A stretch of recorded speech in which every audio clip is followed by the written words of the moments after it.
Praise the lord. Good morning అండి. అందరూ బాగున్నారా? నిన్న దిన నా కుటుంబ సమేతగా దేవుని మందిరానికి వెళ్ళారా? దేవుడు మిమ్మల్ని మీ కుటుంబాన్ని ఆశీర్వదించిన గాక. రండి కలిసి దేవుని వాగ్దానం చదువుకుందాం.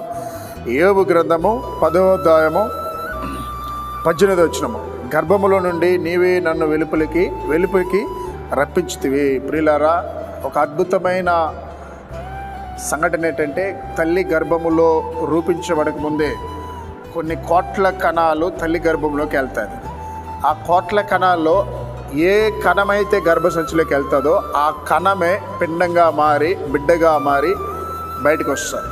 సో దానికి ముందు కొన్ని కోట్ల కణాలు చనిపోయి ఉంటుంది. అంటే దేవుడు ఏ కణం మీద దయ చూపిస్తాడో ఆ కణమే బిడ్డగా మారి లోకానికి వస్తుంది. అంటే నీవు ఈరోజు ఇలాగ ఉన్నావంటే నీవు తల్లి గర్భంలో ఉన్నప్పుడే నీకు ముందు ఎన్నో కోట్ల కణాలు చనిపోయింది, కానీ నీ కణం మీద దేవుడు జాలి చూపించాడు.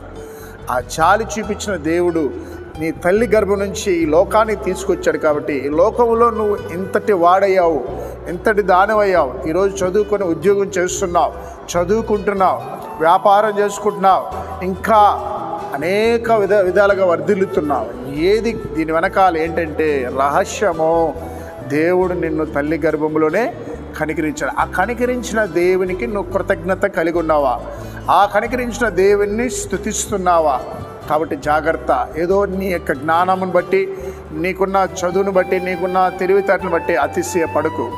దేవుని యందు భయభక్తి కలిగి ముందుకు సాగండి. ప్రార్థన చేద్దాం. మహాగణుడా, పరిశుద్ధుడా, ఉదయకాలన వాగ్దాన బిడ్డల మీద నీ కృప ఉంచండి.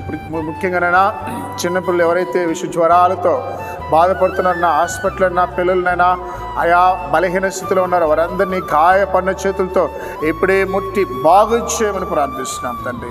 అలాగే ఈరోజు ఉదయకాలన రోడ్డు మీద ప్రయాణం చేస్తున్న బిడ్డలకి క్షేమం దయచేయండి అయ్యా. వ్యాపారం చేస్తున్న బిడ్డలకి తోడున్నా ప్రభా.